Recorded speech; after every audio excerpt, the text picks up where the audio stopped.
In a town shrouded in mystery, where time and reality collide, Ethan Burke, a Secret Service agent, uncovers chilling secrets behind Wayward Pines' idyllic facade. His quest for truth leads to startling discoveries about the town, his family, and humanity's terrifying future. Ethan, a secret agent from Seattle, wakes up in a forest after a car crash. He's hurt and confused, but manages to walk to Wayward Pines, Idaho. People there find him strange. In a restaurant, he faints and then wakes up in a hospital. Nurse Pam says he's okay, but his partner Stallings died in the crash. Ethan wants his phone and things, but they're at the police station and he's told to rest. He's the only one in the hospital and leaves against Pam's advice. He can't get his stuff at the police station, so he goes to a bar. Ethan's boss tells his wife Teresa he's missing. In the bar, Ethan tries to call his family with a phone from Beverly, a waitress. He can't reach them, but Beverly helps and gives her address. Ethan tells her he's an agent looking for his colleagues. Ethan finds out Kate, his lover, and another agent, Evans, are in Wayward Pines. He sees a note from Kate about no crickets in town, but hears cricket sounds from a speaker. The next day, with no money for the hotel, Ethan goes to Beverly's address but finds an empty cabin with Evans's dead body. At the police station, Sheriff Arnold doesn't help Ethan and ignores the dead body. Ethan can't make phone calls and finds Beverly missing from the bar. After an argument there, he gets knocked out and wakes up in the hospital, tied up. Dr. Jenkins, a psychiatrist, wants to do surgery on Ethan for a blood clot, but Ethan doesn't agree. He gets drugged and left in the surgery room, but Beverly saves him. They escape and go to a hidden house. Beverly tells Ethan she's been trapped in Wayward Pines since 1999 and tried to escape with Evans, who was killed. As Ethan gets sleepy from the drug, he tells her it's actually 2014. Ethan wakes up and finds Beverly gone. In Seattle, Adam and investigators are confused because there's no proof Ethan was in the car crash. Back in Wayward Pines, Ethan sees Kate, another missing agent, at a party. She looks older and lives with a man named Harold. When Ethan talks to her, she acts like she doesn't know him and warns him about the town's cameras and microphones. Surprisingly, she says she's been in Wayward Pines for 12 years. Ethan, confused and worried, tries to escape by stealing a car, but he ends up back in town.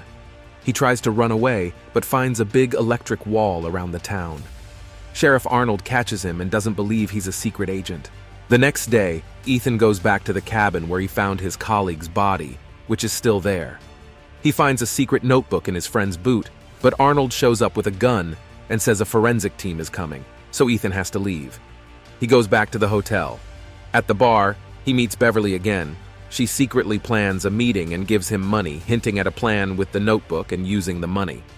Ethan goes to a cafe to call the Secret Service, but the person on the phone is fake.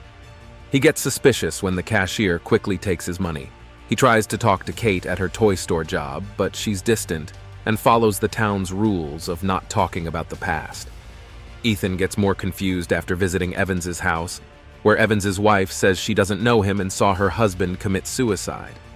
Ethan asks Sheriff Arnold about this, who tells him to stay at the hotel and that Evans's body is at the morgue.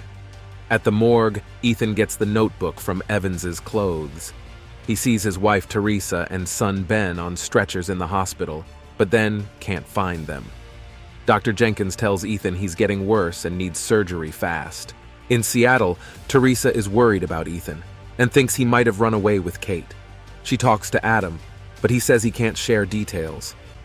This makes her more worried. Ethan keeps trying to figure out what's happening in Wayward Pines. He meets Beverly in a forest, and she tells him he has a tracking device in him. They go to a hidden stone house and take the device out. Beverly tells Ethan that Sheriff Arnold killed Evans as a warning to everyone. Ethan meets Kate again and goes to dinner at her house. He leaves the tracking chip in his hotel and goes to the forest to get a hidden package, following a map from Evans's stuff. While getting the package, Ethan sees Arnold shoot a gun near Kate's house. At dinner, Beverly accidentally talks about her daughter, breaking the town's rules. All the phones ring, warning the town about Ethan and Beverly. They leave quickly, but Beverly gets caught. Ethan hides and sees Beverly being taken to a stage where the town's people, pushed by Arnold, kill her. Meanwhile, Ethan's wife Teresa and their son Ben go to Idaho to find Ethan. They stop at the Secret Service office in Boise. Teresa finds a clue to Wayward Pines. When they get close to the town, Sheriff Pope stops them and secretly breaks their car. Ethan finds a truck with supplies and hides in it. He ends up in a warehouse with workers and sees his wife's car there. Inside Teresa's car, Ethan finds personal items belonging to her and Ben, making him more worried and confused about where they are and if they're safe. The story gets more mysterious when Ethan is attacked by Sheriff Arnold in the warehouse and passes out. He wakes up in a hospital and learns that Teresa and Ben are now living in Beverly's old house in Wayward Pines. Ethan visits them, feeling relieved but also worried about their safety. He warns Teresa not to wander or talk to anyone, knowing how much the town watches everything. Ethan then goes to the police station to confront Arnold and Nurse Pam, demanding to know why his family was brought there. Arnold says it's for their happiness, but Ethan doesn't believe him and gets angry, wanting more answers. Their talk is stopped by a mysterious phone call, suggesting Arnold is just part of a bigger plan run by someone else. Outside the station, Dr. Jenkins tells Ethan to give up on escaping. Ethan insists he doesn't belong in Wayward Pines. Wanting to understand more, Ethan meets Kate in the forest, away from the town's cameras. During Ethan's secret meeting with Kate in the forest, his son Ben follows him and sees them together. Ben hurries home to tell Teresa what he saw. Kate tells Ethan that after 12 years in Wayward Pines, she's given in to the town's rules to survive. When Ethan returns home, he's shocked to find his family gone, with only Teresa's wedding ring left behind. Ethan searches frantically and finds them near the big isolation wall. Sheriff Arnold is there, threatening them with a gun. During a tense fight, Ethan struggles with Arnold. Ben helps by hitting Arnold with a car. As Arnold is dying, he mysteriously tells Ethan that the truth about Wayward Pines is much worse than he thinks. Ethan takes a key from Arnold and opens the gate in the wall, but a strange figure grabs Arnold's body and makes a creepy noise. Ethan quickly shuts the gate and runs away with his family. Back at home, they are all very upset and shaken by what happened. Ethan tells his family to act normal while they plan to escape. The next day, Ben gets a letter welcoming him to Wayward Pine Academy, along with a uniform. Needing a gun, Ethan visits the police station but meets Mayor Brad, who tells him to follow the town's rules and not ask questions. Ethan also finds out he's the new sheriff, with a celebration already planned for him. He reluctantly goes along with it.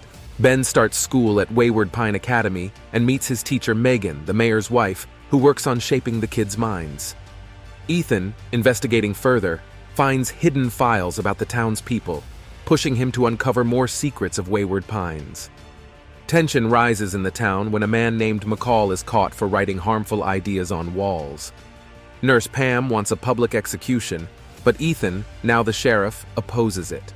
He interrogates McCall but agrees to the execution after a phone call. Meanwhile, Ben sneaks out with a friend, showing the younger generation's curiosity and defiance. Ethan and Teresa have dinner with the mayor and his wife Megan, where other residents, including Pam and Kate, are present. During a celebration for Ethan as the new sheriff, Pam emphasizes the need to follow the town's strict rules. After dinner, Ethan tries to secretly help McCall escape, but McCall instead runs into the electrified wall, killing himself for freedom. Teresa gets a letter saying she can now work at Wayward Pines Realty Associates, where McCall used to work. Ethan, eager to leave Wayward Pines, packs weapons and successfully climbs a cliff. But he's attacked by a strange, fast creature during the night, injuring his arm. Despite shooting at it, he can't fend it off. The next morning, Ethan plans to go through the pine forest to find help. In the town, Ben finds his new school too perfect, while Teresa starts working at the realty office. She's assigned to help a new resident, Wayne, who seems confused. Teresa, sensing they share similar experiences, discreetly talks to him about his past, but they are interrupted by Pam. Teresa takes Wayne on a house tour and, using the noise of a dryer for cover, warns him about surveillance in Wayward Pines. Wayne tells her he remembers waking up in a chamber with others in the same situation. Meanwhile, Ben and other students are called to an all-white room for an orientation led by Megan, the teacher and mayor's wife.